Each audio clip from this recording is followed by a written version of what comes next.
It was bad. Did they tell you in what critical condition did it put you in that bad of a condition?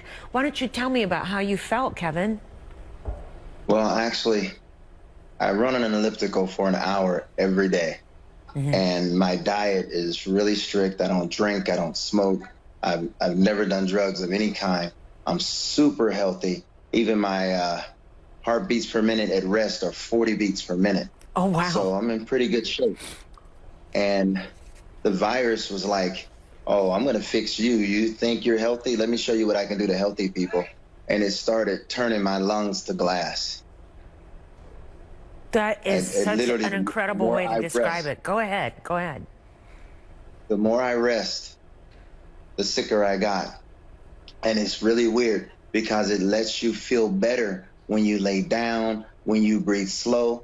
But the whole time, your lungs and your body is defeating the whole purpose. You start to turn to glass and it crystallizes and more of your lung capacity is taken away from you. But when you get up to move, your air drops to half, your air consumption, you choke, you throw up, the pain, the headache, everything comes back when you move. But that's what keeps you alive. It helps your immune system to fight back. But the virus makes you feel good about laying down. It's almost like a high because you get this feeling that I just want to lay here forever. But you know, if you breathe, you're getting less and less and less oxygen. And sooner or later, you're going to go into respiratory failure and cardiac arrest. So they make you get up then? Oh my God, yes, they make you get up. And when they make you get up, you throw up, you cry like a little baby. And I can remember the first time it happened. After I threw up, I could breathe. So the next time around, I tell the nurses, no matter how much I beg, do not lay me back down. Make me go through it. It takes about 20 minutes to go through one of those episodes. But once you get to the other side of it, you can breathe a little bit better. I mean, it's the weirdest thing. You think you're going to die during one of those episodes. You know you're going to die, but then you don't. When just the opposite, when you lay in the bed, the fever goes away, the headache goes away, the body pains go away. You feel this relief come over your whole body, and it's killing you. Wow. Kevin, I have never heard anybody explain these episodes as well as you just did. Now I can see why there's such panic and alarm about ventilators and why people need ventilators and they're afraid they don't have enough in the hospital system in the United States. Did you have to be on one? No, they did everything they could to keep me off a ventilator.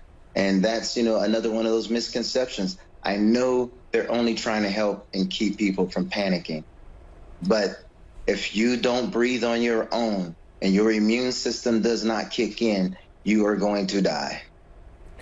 Kevin, I think that your words can be a big wake-up call for a lot of people who might be gallivanting around on a beach or, out saying, oh, I'm young. You got some advice, I bet?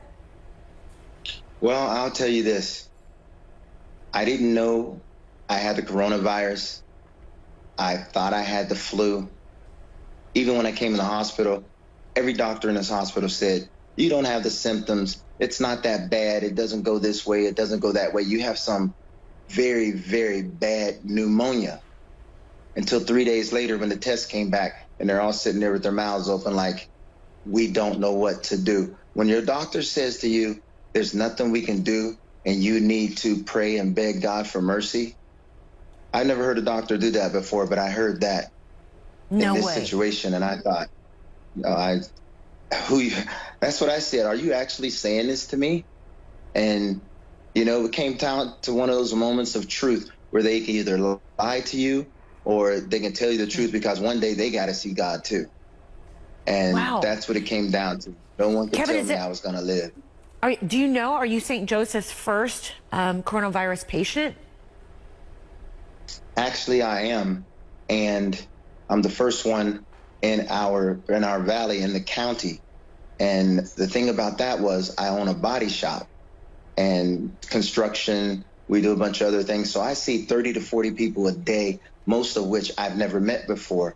But because I'm so, public and such a major public profile, I tend to find times to be alone for days at a time. So it just so happened that 10 days before I got sick, I hadn't spoken to anyone closer than 7 or 8 feet. And most of the places I went out of town. So people didn't know me, so I didn't have to talk to people. I was just in a Kevin mode, and I didn't want to be bothered. When I got sick, my son was coming home from school for spring break.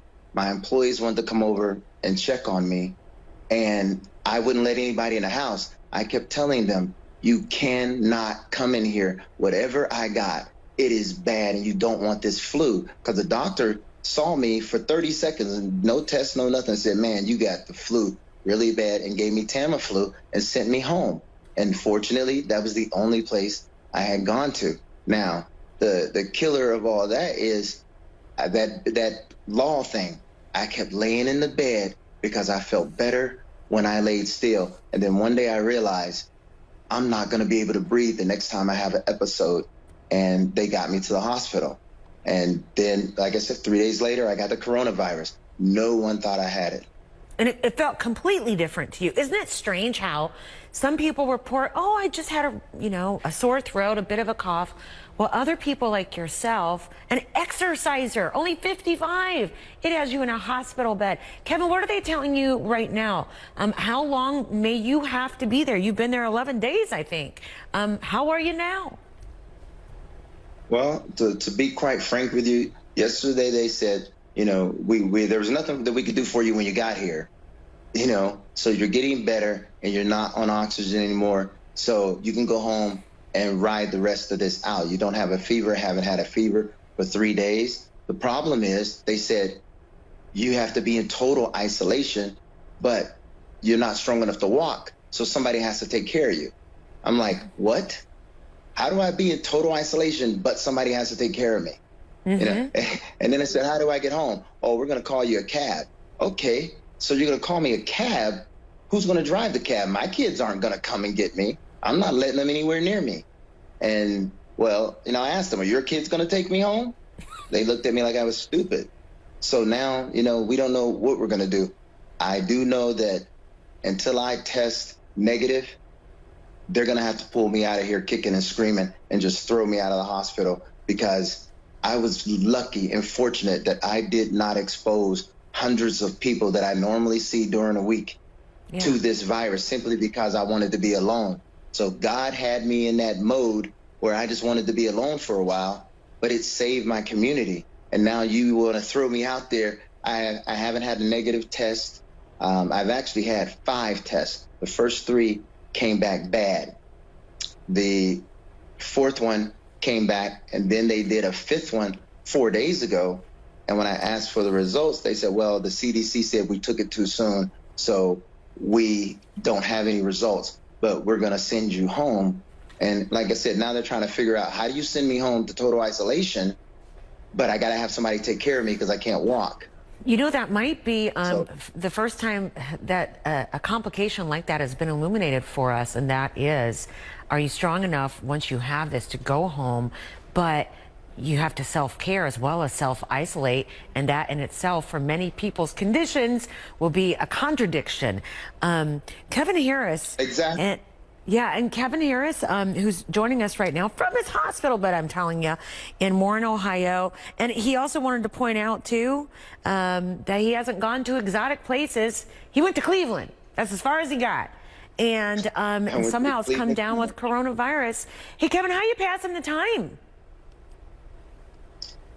Robin, I am so sick, I do not care. Got it. I don't care if I sleep in the dark.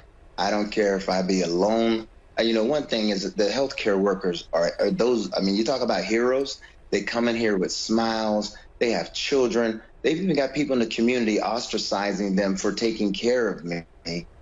And these people are risking their lives and the lives of their families, but the community is rejecting them because everybody's scared of the virus. I've never seen anything like it. And yet let's they not still do that, keep right? They are the coming heroes.